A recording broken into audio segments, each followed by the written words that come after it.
অবৈধ অনুপ্রবেশ রুখতে কেন্দ্রীয় স্বরাষ্ট্রমন্ত্রীর হুমকি এবং সীমান্তে বিএসএফের কঠোর তৎপরতার মধ্যেও রাজ্যের রহস্যজনকভাবে অনুপ্রবেশ জারি রয়েছে। এবার ফের এই ঘটনা প্রমাণ হল এয়ারপোর্ট থানার পুলিশের তৎপরতায়। এয়ারপোর্ট থানার পুলিশের তৎপরতায় পৃথক পৃথক অভিযানে ধরা পড়ল ৮ অনুপ্রবেশকারী বাংলাদেশি। তাদের বিরুদ্ধে প্রয়োজনীয় আইনি ধারায় মামলা দায়ের করে তদন্ত শুরু করেছে পুলিশ। এয়ারপোর্ট থানার ওসি ইন্সপেক্টর সুশান্ত দেব এই বিষয়টি জানিয়েছেন। তিনি বলেন, প্রথম ৪ জনকে গ্রেপ্তার করা হয়েছিল, পরে তাদেরকে জিজ্ঞাসাবাদ করে আরও ৪ জনকে গ্রেপ্তার করা হয়েছে। তদন্তের স্বার্থে রিমান্ডে নিয়ে তাদের জিজ্ঞাসাবাদ চলছে।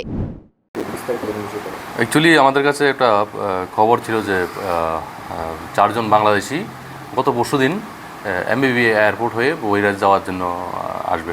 সেই অনুযায়ী এমবিবি এয়ারপোর্টের স্টাফ সহ আমরা ওই ৪ জনকে বাংলাদেশিকে আমরা গ্রেপ্তার করতে সমর্থ হই।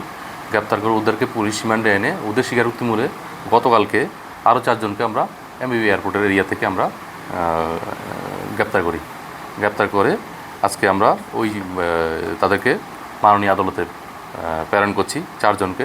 বাকি ৪ জন আমাদের পুলিশ রিমান্ডে আছেন। তো এই তাদেরকে আজকে আমরা ৫ দিনের পুলিশ রিমান্ড চেয়ে মাননীয় আদালতে প্রেরণ করছি।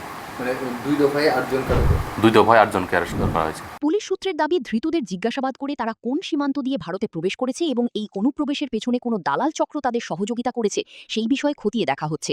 এই মামলায় বাংলাদেশিদের সহযোগিতা করার অভিযোগে আরও কয়েকজন গ্রেপ্তার হতে পারেন বলে পুলিশ সূত্রের দাবি। Bureau report, news now.